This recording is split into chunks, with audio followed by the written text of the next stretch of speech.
పరిస్థితి ఉంటుంది. నాన్నంటే కొంచెం భయం ఉంటుంది, కానీ అమ్మ దగ్గర భయం తక్కువ. దాంతో అమ్మని కొన్ని సందర్భాల్లో నిర్లక్ష్యం చేసి అనరాని మాటలు కూడా అన్న పరిస్థితులు ఒక్కొక్కసారి సంభవిస్తూ ఉంటాయి, అతి చనువైపోయి. ఈ సమయంలో ఒకవేళ ఆ రకంగా ఎవరైనా తల్లి విషయమై తప్పుగా ప్రవర్తించుంటే సరి చేసుకునే అవకాశం ఉంది. ప్రభు దగ్గర వెళ్ళి, ప్రభు నన్ను క్షమించు, ఒకవేళ తల్లి ఇక్కడ లేకపోయినా మరణించి ఉన్నా దేవుని దగ్గర సరి చేసుకోవడం తప్పు ఎంత మాత్రము కూడా కాదని మనవి చేస్తూ ఉన్నాను. ఇంగ్లీష్లో పాట ఉంది. ఆ పాట ఏమిటంటే, కొడుకు రాస్తాడు, ఆ పాట పాడతాడు, మా అమ్మకు చెప్పండి అని. ఎందుకంటే వాళ్ళ అమ్మ చనిపోయింది. వాళ్ళ అమ్మ బ్రతికున్నంతకాలం కొడుకు కోసం ప్రార్థన చేస్తూ ఉండే రాత్రి పగలు. అతను బయట నుంచి వస్తూ తాగేసి మత్తురై వచ్చినప్పుడు లోపల తల్లి ఏడుస్తూ ప్రార్థన చేయడం వినబడేది. తలుపు గట్టిగా తన్ని లోపలికి వచ్చి అదే తన్నులు తల్లి కూడా తన్నేవాడు.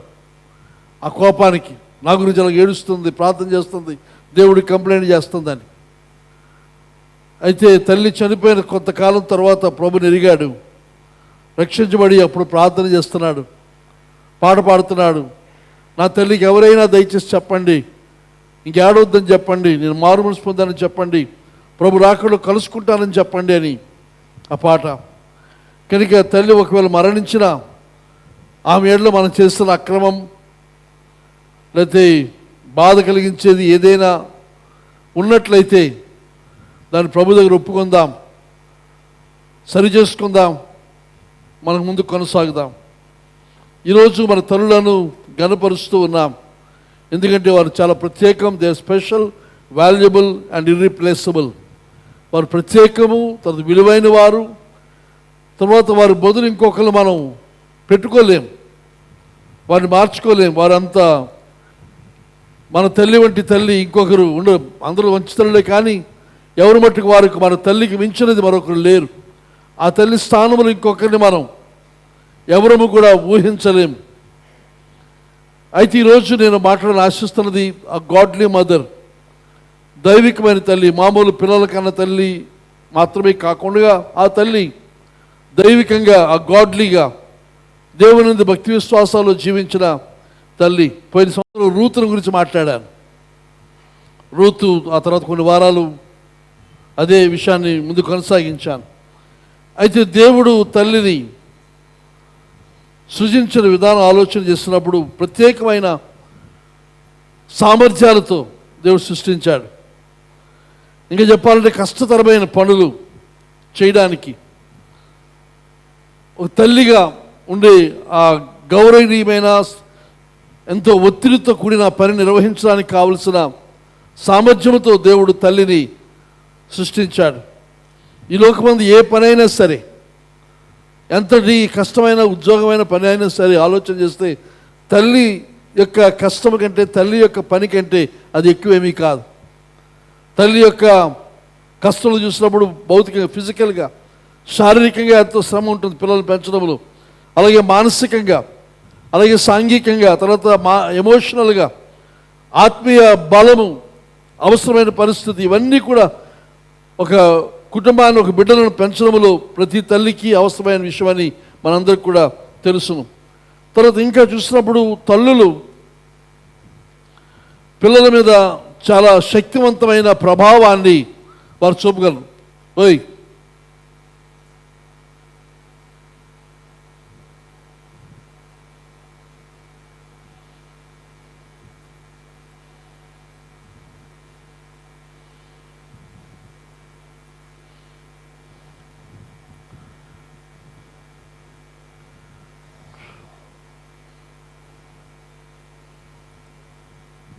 వెళ్ళవలసిన టైంలో పంపించాలి.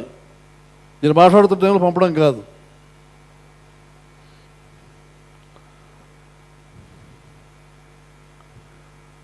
అంటే ఎవరు మాట వినకూడదని డిసైడ్ చేసుకున్నారో ఏమిటో నాకు అర్థం కాదు.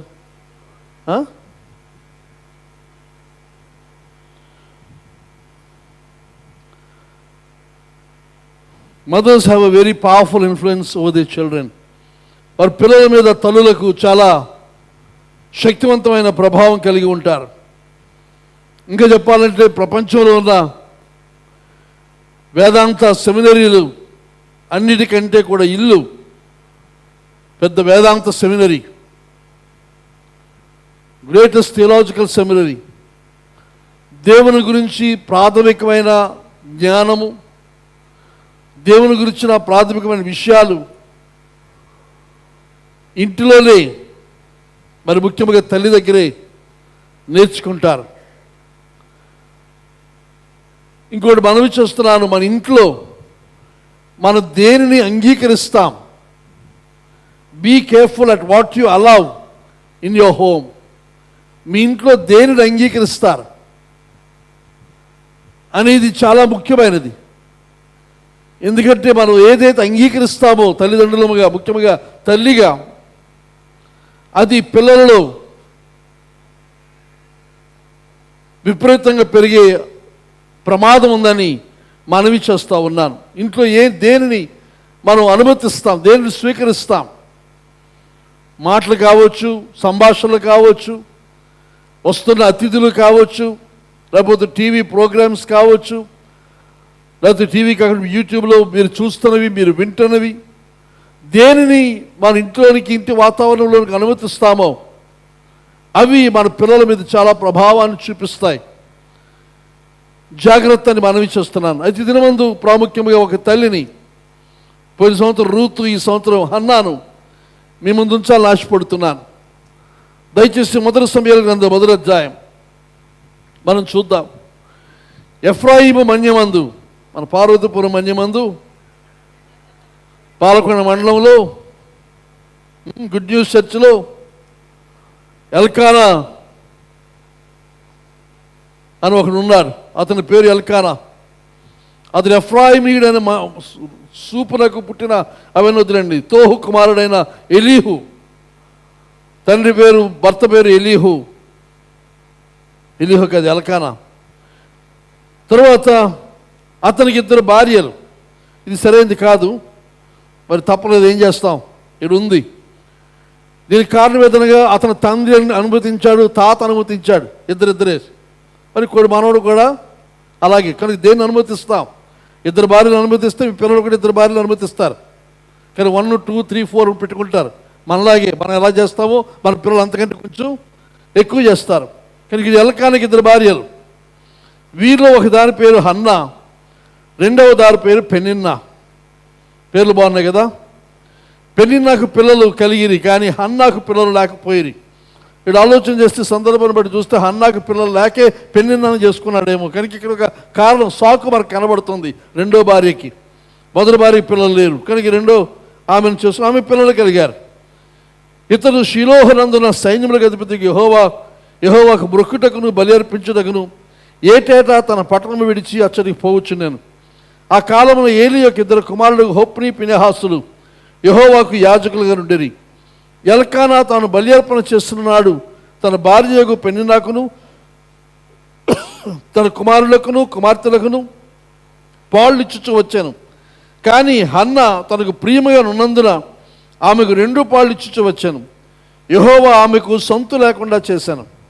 యెహోవా ఆమెకు సొంతు లేకుండా చేసి ఉన్న హేతువును బట్టి ఆమె వైరియగు పెనిన్నా ఆమెను విసిగించుటకై ఆమెకు కోపం పుట్టించుచూ వచ్చాను.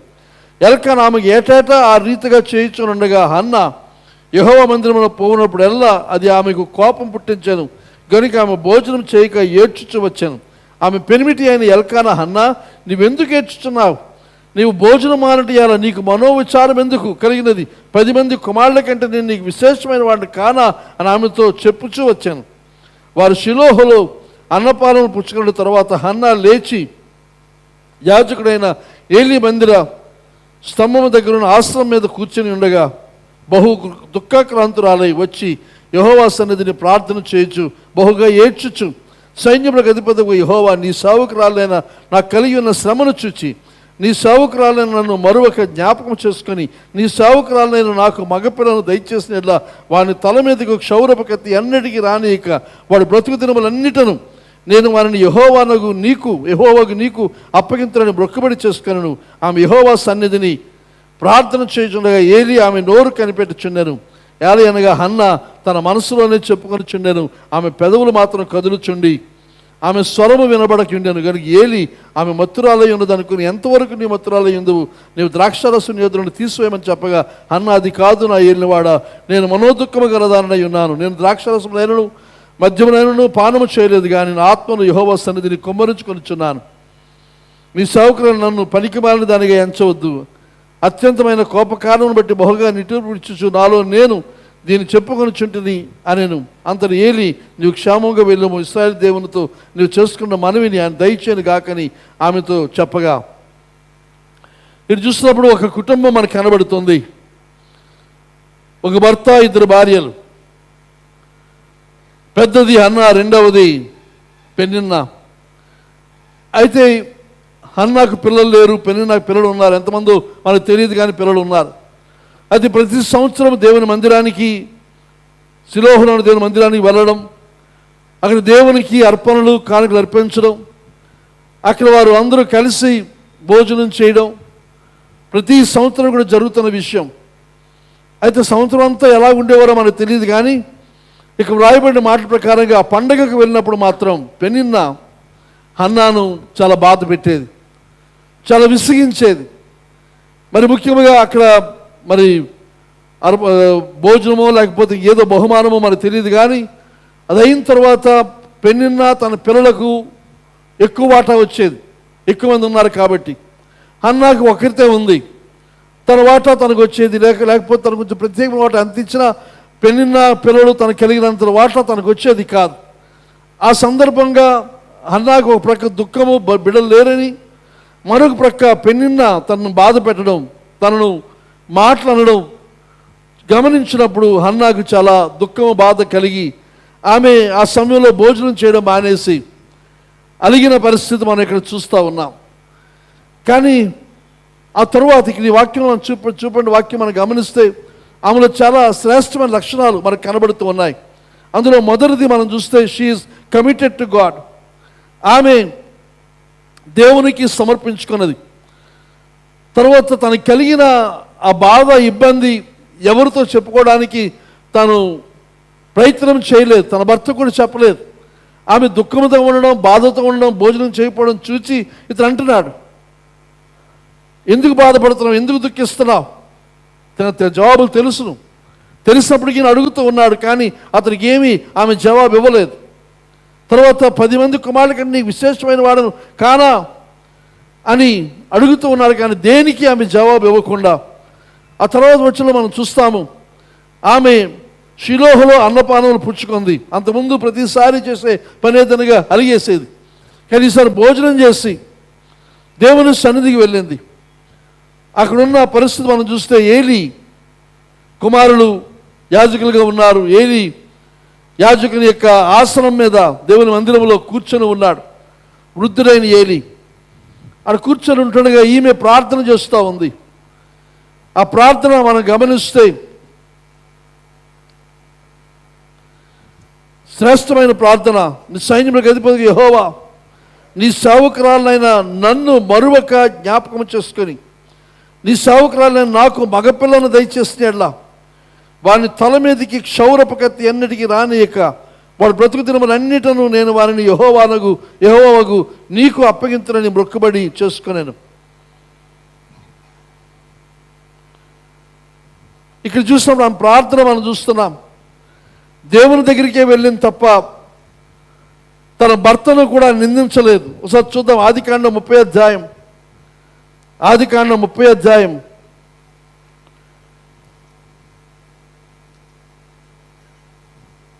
1-2 వచనాలు చూస్తే, రాహేలు తాను యాకోబునకు పిల్లలు కనకపోవుట చూచి తన అక్క యందు అసూయపడి యాకోబుతో నా గర్భఫలము నిమ్ము ఏమడిగింది? రాహేలు అధికంగా ప్రేమిస్తున్నాడు, కానీ రాహేలు పిల్లలు లేరు, అక్క పిల్లలు ఉన్నారు. కానీ భర్త దగ్గర అంటుంది, రాహేలు యాకోబునకు పిల్లలు కనకపోవడం చూచి తన అక్క యందు అసూయపడి యాకోబుతో నాకు గర్భఫలమేమో లేని ఎడలా నేను చచ్చెదనను. చాలామంది చేసే పని ఇదే కదా. ఏదైనా అవసరం కావాలన్నప్పుడు ఇది విధానం. కానీ హన్నా దాన్ని అనుసరించలేదు. ఆమె ఏం చేసింది? యాకోబు కోపము రాహేలు మీద రగులు కొనగా అతడు, నేను నీ గర్భఫలం ఇయ్యకపోయినా దేవునికి ప్రతిగా ఉన్నానా అంటే తన అర్థమేదనగా పిల్లలు ఇవ్వడానికి నేనేమైనా దేవుడినా? నీకు పిల్లలు కావాలి, నీకు అవసరమైనది కావాలి అని అంటే నేను కాదు, దేవుడు నీకు ఇవ్వాలి, అంతే తప్ప నా చేతిలో ఏముంది అన్నట్టుగా అక్కడ యాకోబు మాట్లాడుతున్న మాట మనం వింటా ఉన్నాం. కనుక ఇక్కడ హన్నా చూసినప్పుడు తన పిల్లలు లేరని ఎల్కానా మీద అలగక, లేకపోతే తన యొక్క సహోదరి అయిన పెన్నిన్న మీద అసూయపడక, ఈర్ష్యపడక, తన సమస్య, తన అవసరత, తన కష్టాన్ని దేవుని దగ్గరికి తీసుకుని వెళ్ళింది. ఇక తను ఏమాత్రము కూడా పెన్నిన్నాను చులకన చేయలేదు, తక్కువ చేయలేదు, లేదా దాని గురించి తన భర్తను సాధించలేదు, ఈర్ష్యపడలేదు. ప్రభునందు విశ్వాసం నుంచి ఈ సమస్యకు పరిష్కారం దేవుడే నాకు చెప్పగలడు. ఇంకా చెప్పాలంటే ఆమె ప్రార్థన చేయడం వెళుతున్నప్పుడే విశ్వాసంతో వెళ్ళింది. ఆమె ఉపవాసంతో కన్నీటితో వెళ్ళలేదు, ఆమె ధైర్యంతో వెళ్ళిన సంగతి ఇక్కడ మనం చూస్తూ ఉన్నాం.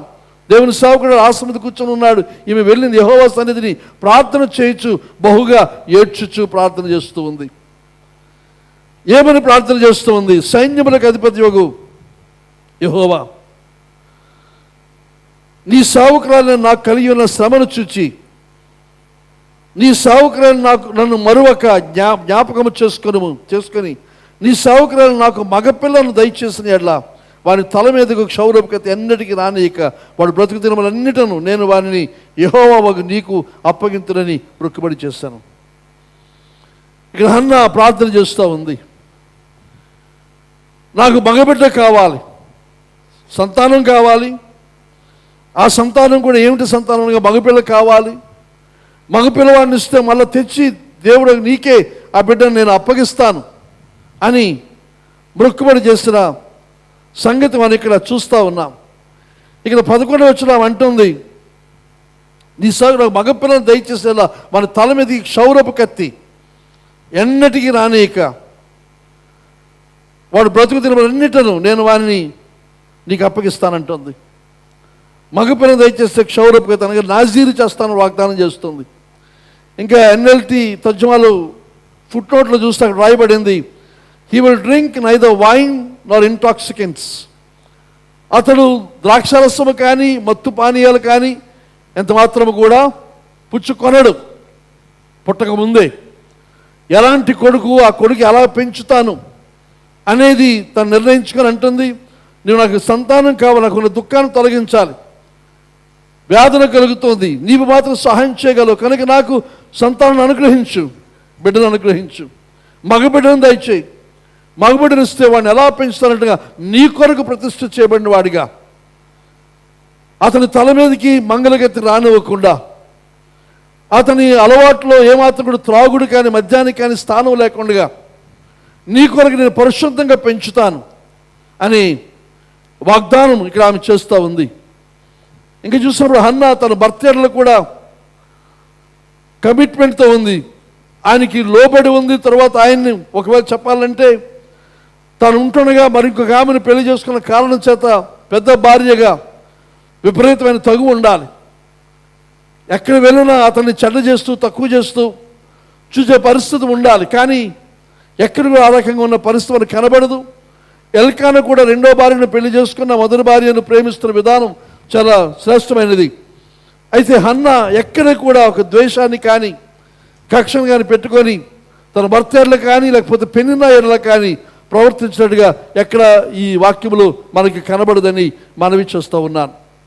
ఎల్కానా జీవితంలో, పెన్నిన జీవితంలో ఆమె ఏమాత్రం కూడా కష్టాన్ని, బాధను వారు కలుగు చేయకుండా ఆమె ఉన్న పరిస్థితి. ఒకటి చెప్పాలంటే నాకు బిడ్డలు లేరు, దానికి బిడ్డలు ఉన్నారు కనుక నా భర్తకు సంతోషం అన్నట్టుగానే తను ఉన్నది తప్ప, అయితే తనకు బిడ్డలు లేని కారణం చేత పెనిన్న ప్రతి సంవత్సరం కూడా తను వేధిస్తున్న ఈ కారణం చేత మాత్రమే ఆమె ప్రభు సన్నిధికి వెళ్ళి బిడ్డ తనకు కావలసిన ఎదురుగా నాకు బిడ్డలు లేరనే నింద పోవాలంతే, అంతకంటే నీకేం అక్కర్లేదు, కనుక ఆ బిడ్డను మనం తిరిగి నీకు ఇచ్చేస్తాను. తర్వాత హన్నా చూసినప్పుడు ఆ బిడ్డ కలిగిన తర్వాత ఆమె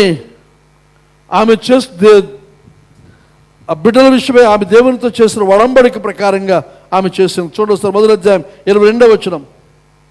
అయితే హన్నా చదివా 18 చదివా మనం.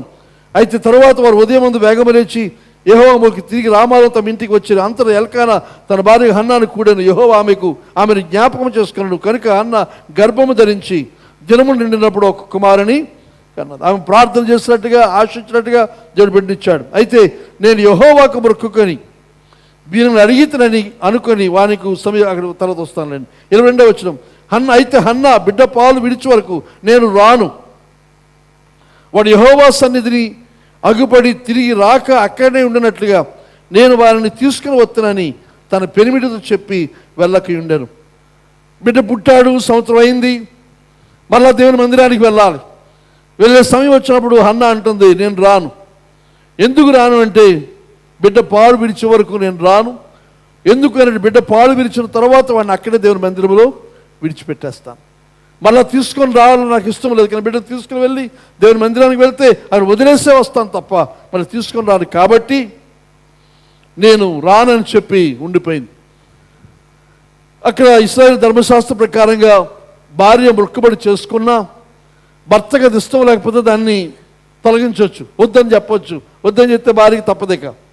కానీ ఎల్కాను చూసినప్పుడు తన భార్య మాటకు సరే నీ ఇష్టమని చెప్పి వదిలేసి తాను పెళ్ళిన పిల్లలు వెళ్ళిన సంగతి వాక్యంలో మనం చూస్తాం. ఆ తర్వాత 23వ వచనం కూడా చూస్తే 23వ వచనం 2వ భాగం మనం చూస్తే నీవు వానికి పాలు మాన్పించే వరకు నిలిచిండము, యెహోవా తన వాక్యం స్థిరపరచును గాకని ఆమె తనను. ఇక్కడ ఎల్కాను అంటున్నాడు, సరే నువ్వు చెప్పిన మాట ప్రకారంగా నీవు వానికి పాలు మాన్పించే వరకు నిలిచిండము, యెహోవా తన వాక్యమును స్థిరపరచును గాకని ఆమె తనను. కాగా ఆమె అక్కడనే ఉండి తన కుమారుడికి పాలు మాన్పించే వరకు అతని పెంచుచుండను. పాలు మాన్పించిన తర్వాత అతను ఇంకా చిన్నవాడై ఉండగా ఆమె బాలుని ఎత్తుకొని 3 కోడెలను తుమ్మడి పిండిని ద్రాక్షరసపు తిత్తిని తీసుకొని షిలోహులోని మందిరమునకు వచ్చాను. వారి కోడను వధించి పిల్లవాడిని ఏలి యొద్దకు తీసుకొని వచ్చినప్పుడు ఆమె తిట్లను. సరే ఇక్కడ చూసినప్పుడు మొదటి సంవత్సరం ఒకవేళ ఉంచినప్పుడు ఏదో కారణం సాగు చెప్తుంది అనుకోవచ్చు మనం. కానీ ఆ రోజుల్లో వారు 3 సంవత్సరాల పిల్లలు పాలిచ్చే పరిస్థితి ఉండేది. కానీ 3 సంవత్సరాల వయస్సు వరకు బిడ్డను పెంచింది. 3వ సంవత్సరం మందు దేవుని సన్నిధికి అతను తీసుకుని వచ్చిన సంగతిని మనం ఇక్కడ చూస్తూ ఉన్నాం. అనగా దేవుని ఎడల తను చేసిన ఒడంబడిక, దేవునితో తను చేసిన సమర్పణ, ఆయన కట్టుబడి ఉన్నది. ఈ రోజుల్లో ఎంతమంది తల్లులు దేవునికి మొక్కుకుంటాం, దేవుని సమర్పించుకుంటాం, మరి ఎవరి వల్ల కాదు దేవుడే కార్యం చేస్తే తప్ప ఇది జరగదు అనుకుంటాం. అనుకున్న సందర్భాల్లో దేవునికి మనం ఏం చేస్తాం అనగా మొక్కుబళ్ళు చెప్పుకుంటాం. కొంతమంది డబ్బు చెప్పొచ్చు, కొంతమంది ఇంకేవేవో చేయొచ్చు, కొంతమంది నేను ప్రతి వారం దేవుని సన్నిధికి వెళ్తానో, లేకపోతే సమయానికే వెళ్తానో, లేకపోతే ప్రతి తెల్లవారుజాము ప్రార్థనకి వస్తానో, ఇంకా ఉపవాస కూడా తప్పనిసరిగా నేను హాజరవుతానో, లేదా ఆ కానుకిస్తానో, ఈ కానుకిస్తానో, అది చేస్తానో, ఇది చేస్తానో, ఏవో చెబుతాం. అది ఎంతవరకు ఆ ఒడంబడిక మనం కాపాడుకుంటున్నాం అని ఆలోచన చేస్తే హన్నాతో పోల్చినప్పుడు బిడ్డను ఇచ్చేసింది, మళ్ళీ తిరిగి సమూయేలు ఆ ఇంటికి వెళ్ళలేదు. ఆమె సంవత్సరం వచ్చి చూసి వెళ్తాం తప్ప తన బిడ్డను మళ్ళీ వెనక్కి తీసుకుని వెళ్ళలేదు. మళ్ళీ కొంతమంది దేవునికి ఇచ్చినట్టుగా ఇస్తాం, మళ్ళీ వెనక్కి లాగేసుకుంటూ ఉంటాం, మన మాటలు మార్చేస్తూ ఉంటాం, తలంపులు మార్చేస్తూ ఉంటాం. ఆమె చూసినట్లయితే ఆమె కమిట్మెంట్కి సత్యంగా నిలబడింది. చాలామంది సమర్పించుకుంటారు, మొక్కుకుంటారు, కానీ మొక్కుకున్న దాని ప్రకారంగా చేయరు. ఒకవేళ అలాంటి తల్లులు ఇక్కడ ఉంటే మీ పిల్లలు మిమ్మల్ని చూస్తున్నారు, దేవుడు చూస్తున్నారు, అది వేరే సంగతి. మీ పిల్లలు చూస్తున్నారు, మా అమ్మ ఇలా చెప్పింది, ఇలా చేసింది, 4 రోజులు చేసింది, తర్వాత అంటే మనం కూడా అలాగే ఉంటాం. అమ్మ 4 రోజులు చెప్తే మనం 2 రోజులతో ఆపేయచ్చు అనుకుంటారు కదా. మన పిల్లలకి ఏం మాదిరి చూపిస్తున్నాం, ఏమిటి మనం చేస్తున్న మొక్కుబడి, ఏదైనా ఆపదలో మన బుక్కున అవసరతలో ఇంకెవరి వల్ల కాదు, మన ప్రయత్నాలు అన్నీ చేసేసాం, ఏ ప్రయత్నం వల్ల కాలేదు, ఇక దేవుడే చేయాలి అనుకున్న సమయంలో దేవునికి ఏదో చెప్పేస్తాం. ఆయన మర్చిపోడండి, దేవునికి మరుపు లేదు. ఒకరు జ్ఞాపకం చేసుకోకూడదు అనుకుంటే అనుకోవచ్చునేమో, కానీ మర్చిపోవడం మాత్రం ఆయనకి జరగదు. కనుక జాగ్రత్త. ఇక్కడ హన్నా చూసినప్పుడు దేవునికి మొక్కుకుంది, ఆ ప్రకారంగా తెచ్చిచ్చింది. అయితే హన్నా తన కుమారుడిని పెంచింది ఎంతకాలము అని ఆలోచన చేస్తే 3 సంవత్సరాలు. పాలు విడిచినంత వరకు మాత్రమే బిడ్డ తల్లి దగ్గర ఉన్నాడు. అది హన్నా యొక్క బాధ్యతను మీ ముందు ఉంచి ఆమె నుంచి మనం నేర్చుకోవాలని ఆశిస్తూ ఉన్నాను. హన్నా సమూయేలును దేవుని యొక్క మార్గములు, దేవుని యొక్క విధానాల్లో బోధించవలసిన అవసరం ఉంది. Hannah's responsibility was to train Samuel in the ways of God. దేవుని యొక్క మార్గాల్లో తనకు తరబీదునివ్వడం హన్నా యొక్క పని. అలాగే దేవుని యొక్క స్వరం పోల్చుకోగలిగిన స్థితిలోనే తను పెంచడం.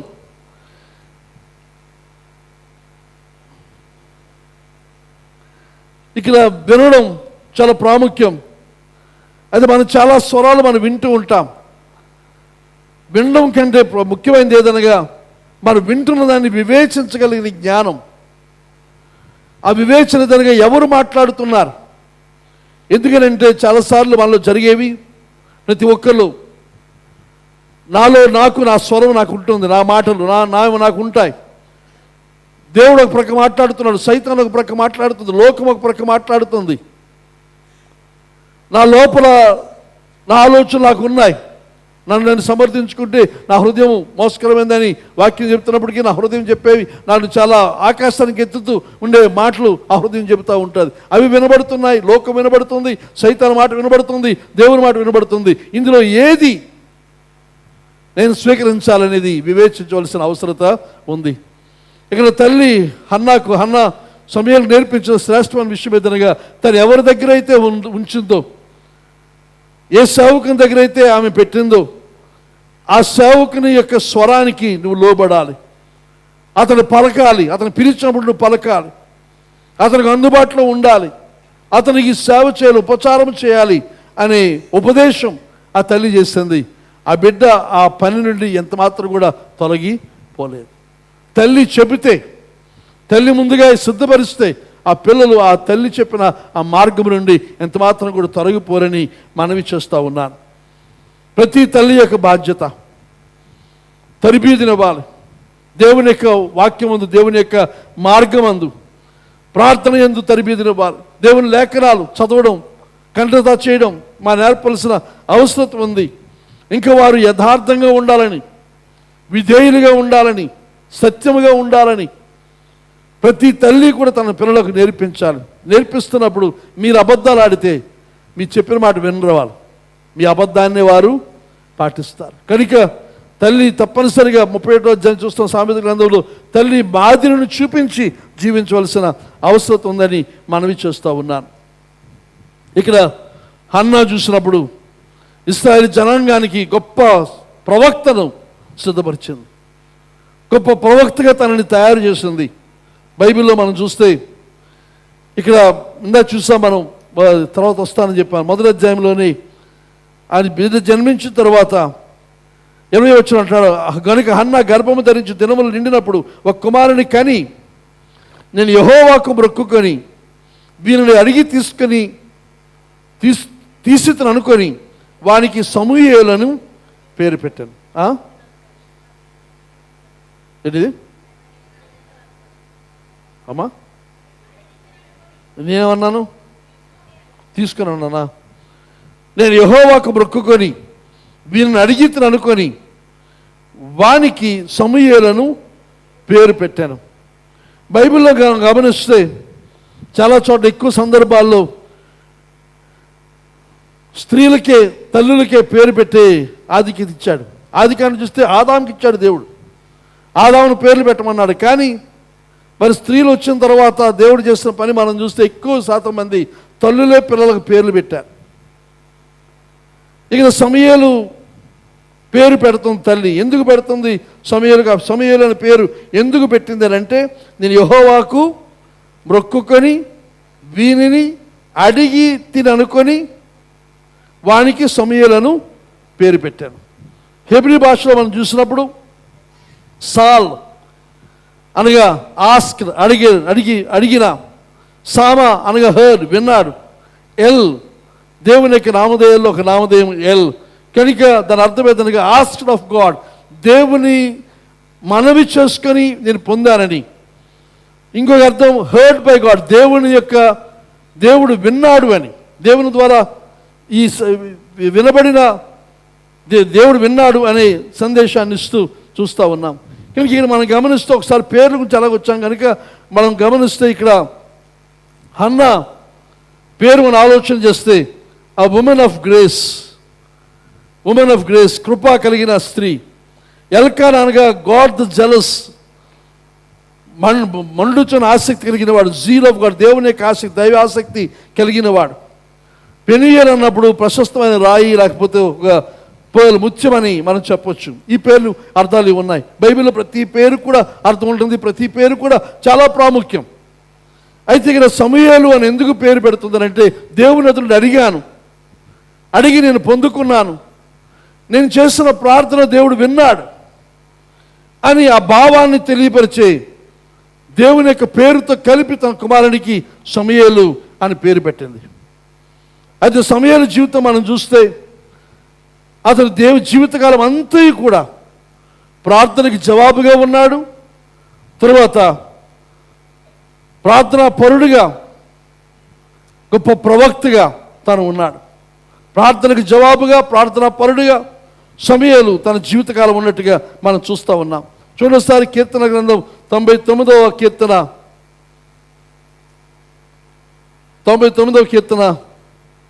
6వ వచనం మనం చూస్తే, ఆయన యాజకులలో మోషే అహరోనులు ఉండిరి, ఆయన నామమును బట్టి ప్రార్థన చేయు వారిలో సమూయేలు ఉండేను, వారు యెహోవాకు మొరపెట్టగా ఆయన వారికి ఉత్తరం ఇచ్చాను. యాజకుల్లో మోషే, ప్రార్థన చేసేవారిలో సమూయేలు. ఎంత శ్రేష్టమైన విధముగా తల్లి ఆ కుమారుని సిద్ధపరిచి ఆ పేరు పెట్టింది. ఇప్పుడు పేర్లు అనేవి మనం ఆలోచన చేస్తే ఇవి ప్రవచనాత్మకమైన మాటలు. ఇవి అనగా పుట్టబోయే బిడ్డల గురించి మనం ఆలోచిస్తూ ఉన్నప్పుడు ఏ పేరు పెట్టాలి అనుకున్నప్పుడు ఆ పేరు వారికి సార్థకం కావాలి. ఇప్పుడు ఈ రోజుల్లో చాలామంది తల్లిదండ్రులు దీన్ని నిర్లక్ష్యం చేస్తున్నారు. మీలో ఎంతమందికి మీ పిల్లల పేర్లు ఆలోచించి క్రైస్తవ పేర్లు పెట్టారు? చేతిలో చూపించాను నాకు. క్రైస్తవ పేర్లు పెట్టిన వారు ఆలోచించి, నువ్వేటి ఆలోచించాను ఆయన? ఏం పేరు పెట్టావు? బైబిల్ పేర్లు అవి. జీవన సంధి ఎక్కడైనా పనికి వస్తాయి. హిందువులు అయిపోతుంది, ముస్లిం అయిపోవచ్చు. షేక్ ముందు పెడితే జీవన్ అయిపోతుంది. చాలామంది పేర్లు తల్లిదండ్రులు చేస్తారు పెద్ద పొరపాటు. ఏదైనా పిల్లలకి న్యూట్రల్ పేర్లు పెడతారు. అంటే ఎందులోకి వెళ్ళినా పాములో పాము, చేపల్లో చేప, ఎక్కడికి వెళ్ళినా మిళితం అయిపోవాలి. మరి ప్రత్యేకంగా ఆ పేర్లు బట్టి వీడు క్రైస్తవుడా అని అనుకోకూడదు. ఏమిటా జాగ్రత్త? అంటే నీ బిడ్డలు ప్రభువులో ఉండాలని ఆశ లేదు మీకు. దాని ప్రకారంగానే బిడ్డలు ప్రవర్తిస్తారు. సండే స్కూల్కి వెళ్ళరు, యూత్ మీటింగ్కి వెళ్ళరు, చర్చికి రారు. ఎందుకు? వారి పేర్లు ఎక్కడైనా సరిపోతాయి, చర్చిలో సరిపోవు. చర్చిలో సూట్ అవ్వు ఆ పేర్లు. సమూయేలు కాదు. దాని దగ్గరికి ఇంకేదో పేరు పెడతారు. లేకపోతే మా దేవరు రాహుల్ గాంధీ, ఆ కుటుంబంలో ప్రియాంక, అది పెట్టుకుంటాం. అమితాబ్ బచ్చన్ మనవల పేర్లు, మనవరాళ్ళ పేర్లు పెట్టుకుంటాం. మరి ఎవరు చంద్రబాబు నాయుడు మనవల పేరు పెట్టుకుంటాం. దేవాంశ కదా, ఏం పేరు అది? అదేనా? అలాంటి పేర్లు పెట్టుకుంటాం. లేకపోతే అర్పిత్తో, లేకపోతే అంకిత్తో, లేకపోతే ఇంకేమున్నాయి. వీళ్ళంత వరకు దైవుని పేర్లు, దేవుని పేరు సూచించే, లేకపోతే దేవుని యొక్క భక్తిని సూచించే పేరు కాకుండా సమాజంలో సులువుగా మిళితమైపోయే విధముగా తయారు చేస్తూ ఉంటారు. దయచేసి పేరు పెడుతున్నప్పుడే మీ బాధ్యత మొదలవుతుంది. ఎప్పుడైతే మీకు పిలవడానికి, పలకడానికి, లేకపోతే అనడానికి అనుకూలంగా ఏదో ఉందని చెప్పి ఏదో పేరు పెట్టేస్తే వాళ్ళు ఏమవుతారో మీకే తెలియదు, వాళ్ళకి తెలియదు, ఎవరికి తెలియదు. దానివల్ల ప్రయోజనం లేదు. మన ఒక గురి, లక్ష్యం కలిగి మనం పేరు పెట్టాలి. కొన్నిసార్లు దేవుని వాక్యం చూస్తే పేర్లు దేవుడు ముందుగానే బయలుపరచాడు. యేసు అనే పేరు బయలుపరచబడింది. తల్లులకు మన ఆసక్తిని, ప్రభు నా పిల్లలు ఎలా పెంచాలి, వారు ఏమి కావాలి, నీ చిత్తం ఏమిటి అన్నప్పుడు ఆ పిల్లల గురించిన విషయం దేవుడు మనకు తెలియజేస్తాడు. తెలియజేసినప్పుడు ఆ పేరు కూడా ఆయన మనకి ఇస్తాడు, లేకపోతే ఆ దిశగా మనల్ని నడిపిస్తాడు. కనుక పేర్లు పెడుతూ ఉన్నప్పుడు దయచేసి మనం ఇచ్చేస్తున్నాను. ఏదో పేరు ఏ రకంగా క్రైస్తవ, ముఖ్యంగా దేవుని గొప్పతనాన్ని చాటించేదిగా, దేవుని వైపు నడిపించేదిగా ఉండకపోతే మీ పిల్లలు దేవుల్లో ఉంటారని, దేవుళ్ళు ఎదుగుతారని, రక్షించబడతారని నేను నమ్మను. మరి కొంతమంది పేరంతా పెట్టేస్తారు, వెనకాల దేవో, మూర్తో, నాయుడో, వరమో. ఎందుకు ఇవి అంటే మనం సూచిస్తుంది అతనికి ఎక్కడైనా సరే మనం జారిపోవడానికి, దూరిపోవడానికి అనుకూలంగా. అలా ఆ రకంగా మనం సిద్ధపడితే మన పిల్లలు ఆ రకంగానే తయారవుతారు.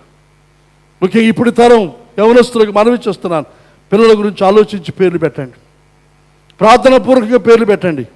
ఆ పేరు వారికి జీవితంలో అది ప్రవచనం, తల్లి పలుకుతున్న ప్రవచనం. ఇది సమూయేలు అనే పేరు. దేవుని వలన అడిగి నేను పొందుకున్నాను. దేవుడు నా స్వరం విన్నాడు, నా ప్రార్థన విన్నాడు అని అర్థమిచ్చే పేరు సమూయేలు పెట్టిన కారణం చేత సమూయేలు తన జీవితం అంతా కూడా తన ప్రార్థన దేవుడు విన్నాడు, తన ప్రార్థన పరులకు జీవించాడు, అనేకుల కొరకు ప్రార్థన చేసే గొప్ప నాయకుడిగా దేవుడు అతను ఏర్పాటు చేశాడు. ఇశ్రాయేలు జనాంగం పెరిగిన ప్రవక్తలో గొప్ప ప్రవక్తగా సమూయేలు ఉన్నాడు.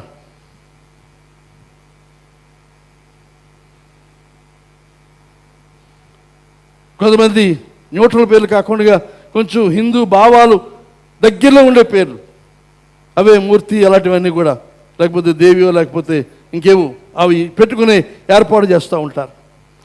కొంతమంది పేర్లు రాక టేనా విసమగడ్డలో పనిచేసినప్పుడు గొప్ప పేర్లు ఉండేవి అక్కడ సౌత్ నార్త్ ఈస్ట్ ఇండియా నుంచి వచ్చిన వాళ్ళకి. ఏం పేర్లమ్మా?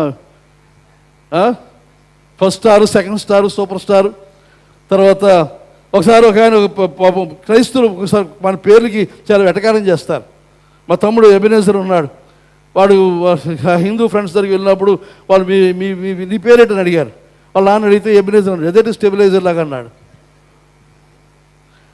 అది సిగ్గుపడినా పర్వాలేదు, కానీ ఎబెనేజర్ ఇంతవరకు యెహోవా మనకు సహాయము చేస్తాను ఈ రోజు వరకు. కానీ రేపు మళ్ళీ యెహోవా మనకు సహాయం చేస్తాడు. ఎబెనేజర్ అనేది నిత్యం కొనసాగుతూ ఉన్న అనుభవం. అది ఒకసారి అక్కడ ఆగిపోయింది కాదు. కనుక దయచేసి ఆలోచించడం. తల్లి, ఇది ఇంతకు చెప్పాను, చాలాసార్లు చెప్పుకుంటాను, మీకు గుర్తుంటుంది, హాస్యం వచ్చి చెప్తున్నాను. దీన్ని చేయకండి మీరు. ఒక తల్లి హాస్పిటల్ బిడ్డని కన్నది. కన్న తర్వాత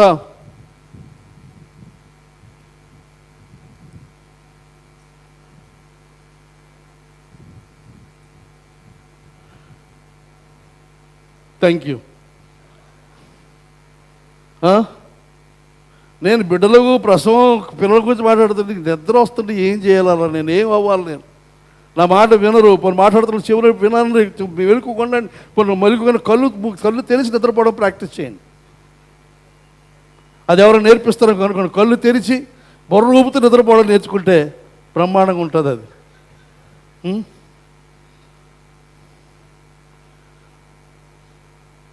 ఓ లార్డ్,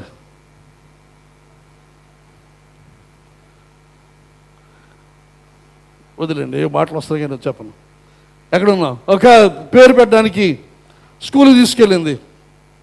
స్కూల్ వచ్చే టైంకి అంతవరకు వాడు పేరు లేదు. కొంతమంది స్కూల్కి వెళ్ళే వరకు పేరు పెట్టరు, ఎందుకంటే ఈ 5 సంవత్సరాలు కూడా ఆలోచన దొరకలేదు. ఏదో పొట్టో చిట్టో నడ్డో గిడ్డో పిలుస్తారు తప్ప ఆడికి పేరు లేదు. స్కూల్కి తీసుకెళ్ళిన తర్వాత స్కూల్ మాస్టర్ ఏం పేరు అమ్మా అన్నాడు. ఆడు బుర్రగొక్కుంది, ఏం పేరు పెడతామని ఆలోచించినప్పుడు ఓ పేరు పెట్టమంది. ఇప్పుడు కొంతమందికి రాజు చాలా ఇష్టం, ఈవిడికి రాజు అంటే ఇష్టం. కానీ ఏం పెట్టిందంటే పేరు పెట్టండి అయ్యా, ఏం పేరు అంటే నాస్మో కింగ్ అని పెట్టమంది. నాస్మో కింగా? ఎవరికి లేదు ఈ పేరు. ఎవరిది? మీ తాత పేరా, లేకపోతే మీ ఆయన వైపా, లేకపోతే మీ ఈ వైపా ఎవరికి ఉన్నదంటే ఎవరికి లేదండి. మరి ఇది ఎక్కడ వచ్చిందని నాకు వచ్చిందని మీరు పెట్టండి అంటారు. అది ఎక్కడ చూస్తావు ఇది అంటే హాస్పిటల్లో బిడ్డనికి అన్నది కదా. హాస్పిటల్ ఎక్కడ పడతాడు కనబడిదట ఈ పేరు. ఏముంటుంది? No smoking. ఆ నో స్మోకింగ్ కనబడి దానికి జాగ్రత్తగా రాసుకుని దాన్ని నో స్మోకింగ్ కింద 2 కింద విడదీసి ఇది కింగ్. ఏ కింగ్? No smoking. ఈడు అలాగని పెట్టినా బాగుండు మనం.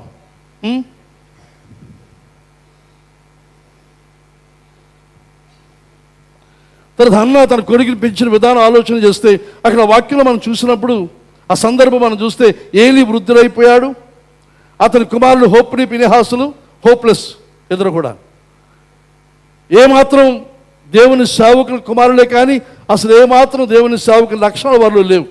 ఇంకా అక్రమము, అవినీతి కనబడుతుంది, పాపం కనబడుతుంది, వ్యభిచారం కనబడుతుంది, మోసం కనబడుతుంది. అలాంటి పిల్లల మధ్య ఏలి అదే తండ్రి అదే పిల్లల మధ్య ఉంటూ ఉన్నప్పటికీ వారి చెడు ప్రభావం ఏమాత్రం కూడా సమయాల మీద పడలేదు. దానికి కారణం ఏమిటి? మనం ఏం చేస్తాం? మన పిల్లలు మనం సరిగ్గా పెంచగా వారు పాడైపోతే ఫ్రెండ్స్ అండి, ఫ్రెండ్స్. నువ్వేం చేస్తావు నీ చేతిలో ఉన్నప్పుడు? నువ్వు చూపిన మాదిరి ఏమిటి? ఫ్రెండ్స్ వాళ్ళు ఎవరు పాడైతే సమయాలు పాడైపోవాలి. ఇక్కడ దేవుని మందిరంలో నిత్యం అక్కడే ఉండేవాడు. ఏలి తన పిల్లలకు బుద్ధి చెప్పని కారణం మనం చూస్తాం. అయితే అలాంటి పరిస్థితిలో ఉన్నప్పుడు కూడా ఈ సమయాల మీద ఏ రకమైన చెడు ప్రభావం పడలేదు. ఇంకా ఆ కాలం మనం చూస్తే దేవుని వద్ద నుండి స్వరం వినబడడం, దేవునికి దర్శనం కలగడం, అది కూడా అరుదుగా ఉన్న సమయం. అది అంటే దేవుడు మాట్లాడడం మానేస్తున్న సమయం. ఆ సమయంలో తల్లి తను ఎలా నేర్పించిందనగా, ఇదిగో ఏలికి అప్పగిస్తే చూసినప్పుడు ఏలి అన్నా లేదా హోప్ని పినెహాస్ అన్న ఆనాటి ఆ సమాజంలో ఎవరికి గౌరవం లేదు. వారు చేస్తున్నది అందరికీ తెలుసు, వారి పాప జీవితం అందరికీ తెలుసు. అయినప్పటికీ ఇక్కడ హన్నా చూసినప్పుడు అది నాకు అనవసరం, నేను దేవుని మందిరానికి అప్పగిస్తున్నాను, దేవుని మందిరంలో సేవకుడితను, అతను లోబడి ఉండని చెప్పింది. ఆ మాట ప్రకారంగా సమయలు ఉన్నాడు. మనకు తెలుసు కదా, దేవుడు సమయలు పిలిస్తే ఏలి పిలిచడానికి వెళ్తాడు.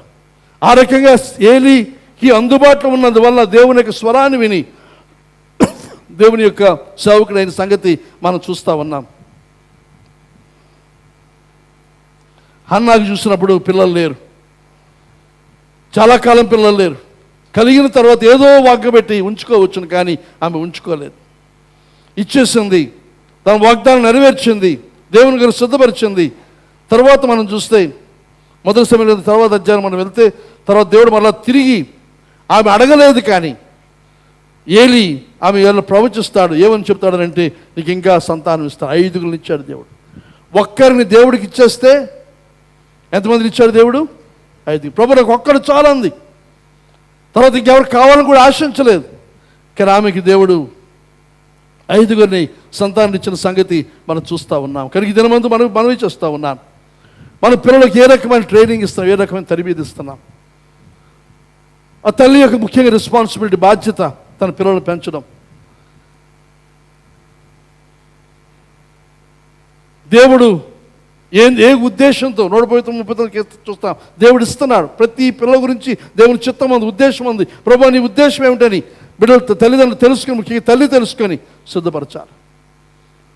ఇంకొక విషయం మనవి చేస్తున్నాను, పాపాన్ని గురించి, చెడుతనాన్ని గురించి. కొన్నిసార్లు తల్లిదండ్రులు కొంచెం లీనియంట్గా ఉంటారు. అంటే కొంచెం ఏమంటామంటే, అది ఇంగ్లీషే, లీనియంట్కి తెలుగు మాట. లీనియంట్ అంటే కొంచెం చూసి చూడనట్టుగా. తర్వాత ఇంకా మనం కూడా అదే అనుభవం గుండా వచ్చామని. సరే, మన అనుభవం గుండా వచ్చాం, మనం ఏ తప్పిదాలు చేసాం, పాపాలు చేసాం. అయితే చేసిన తప్పిదాలు, పాపాలు, ఒకవేళ చెడు అలవాట్లు కానీ, లేదా చెడు సాంగత్యాలు కానీ, లేకపోతే లైంగికపరమైన చెడు విషయాలు కానీ, అవి చేసిన తర్వాత మన పిల్లలు మళ్ళా మన దారిని వస్తున్నప్పుడు మనం ఏం చెప్పాలి? కొంతమంది తల్లిదండ్రులు చేస్తున్న పనిదనగా, మనం చిన్నప్పుడే చేసాం కదా, వాళ్ళని చేయని అంటే దాని అర్థం ఏమిటి? లీనియన్స్. అది అనగా మనం అనుభవించాం, మనం ఆనందించాం అంటే మీరు ఆనందించారా? అంటే మీరు నిజంగా రక్షణ పొందారని నాకు అనుమానం. ఆ పాపమో, చెడుతనమో, దుష్టత్వం చేస్తున్నప్పుడు ఆనందించాం, వాళ్ళు ఆనందించాలి అని అంటే దాని అర్థం మీ రక్షణ అనుభవాన్ని ప్రశ్నించుకోవాలి. ఆలోచించండి ఒకసారి. మనం ఆ చెడుతనం చేసి దాని తరగ నష్టాన్ని, దాని తరగ కష్టాన్ని మనం మూట కట్టుకుంటే మన పిల్లలకి, ఇదిగో నేను అలా చేస్తాను, వద్దు, నువ్వు చేయకు, నేను నువ్వు వెళ్ళడానికి ప్రయత్నం చేస్తున్నావు, అది కూడదు నాయనా, నేను నష్టాన్ని అనుభవించాను, జాగ్రత్త అని వారిని హెచ్చరించి గద్దించిన వారుగా మన అనుభవంతో వారు బాగు చేసిన వారు ఉండాలి. కానీ నా అనుభవం అలాగే అయింది, నువ్వు అలా చేయ, తర్వాత నువ్వు మారు పొందుతావు, నువ్వే రక్షణ పొందుతావు అనుకుంటే మనం చాలా బాధ్యత లేని తల్లిగా, బాధ్యత లేని తండ్రిగా ఉంటున్నామని చెప్పి మనవి చేస్తూ ఉన్నాను. పిల్లల కోసం ప్రార్థన చేయాలి, పిల్లలు కలగాలని, పిల్లలు ఇవ్వాలని ప్రార్థన చేయాలి. మన పిల్లలను ఇక్కడ చూసినప్పుడు హన్నా దేవునికి సమర్పించింది, దేవునికి ఇస్తాను, ఇచ్చింది దేవునికి. మన ప్రథమ ఫలం, ప్రథమ సంతానం తప్పనిసరిగా దేవునికి ఇవ్వాలి. పాత్ర బద్దలికి విధానం అనుకోవచ్చు, కానీ అది అవసరం, ప్రాముఖ్యం. ఇంకా ఈ రోజుల్లో మనకి ఎక్కువ మంది సమయలు లేరు అంటే దానికి కారణం ఏదనగా ఎక్కువ మంది హన్నాలు లేని కారణం చేత, హన్నాలు తక్కువైన కారణం చేత సమయాలు లేకుండా పోతూ ఉన్నారు. ఈ రోజుల్లో తల్లులు ఇంకో మాట చెప్తున్నాను, చాలామంది సరైన విధంగా బోధించడం సరికాదు, బోధించకపోవడం ఒకటి, ఇంకో తప్పు చేస్తూ ఉంటే వారిని సమర్థిస్తారు. ప్రేమ అనుకుంటారు, ప్రేమ కాదని మీ పిల్లలు మీరు పాడు చేస్తున్నారు. అది సరైన ప్రేమ కాదు. సరైన ప్రేమ అయితే బిడ్డను గద్దించాలి, దండించాలి, శిక్షించాలి, సరైన మార్గంలో పెట్టాలి. అది అటువంటిది చేయకుండా ఉండాలంటే ముందుగానే వారిని యోగ్యంగా మనం పెంచాలి. చిన్ననాటే వారి లోపల నాటే విత్తనాలు చాలా ప్రాముఖ్యం. మీ మాదిరి చాలా ప్రాముఖ్యం. హన్నా స్వభావం మనం గమనిస్తే, నేను ముగిస్తున్నాను, ఆమె ప్రార్థన, ఆమె ఆత్మీయత, ఆమె యొక్క వినయం, ఏలితో మాట్లాడుతున్నప్పుడు కానీ, దేవునితో ప్రార్థిస్తున్నప్పుడు కానీ, ఆమె త్యాగపూరితమైన సాక్రిఫిషియల్, తన కుమారుని ఇచ్చేసి ఒక్కలేని కొడుకుని ఇచ్చేసింది. మళ్ళీ ఇంకా పిల్లలు కలుగుతారని ఏ రకం గ్యారంటీ లేకుండా తన పిల్లలు ఇచ్చేసింది. నమ్మదగినది, వాగ్దానం నెరవేర్చింది, దేవుని ఎడల తన భర్త ఎడల కమిటెడ్గా ఉన్నది. ఇతరులు ఎవరిని కూడా తమ నిందించలేదు. తన గర్భం లేని దానికి భర్తను కానీ లేకపోతే ఎవరినో నిందించలేదు. ఆమె చాలా సౌమ్యురాలిగా ప్రవర్తించింది. ఈ లక్షణాలన్నీ కూడా సమయంలో మనం చూస్తాం.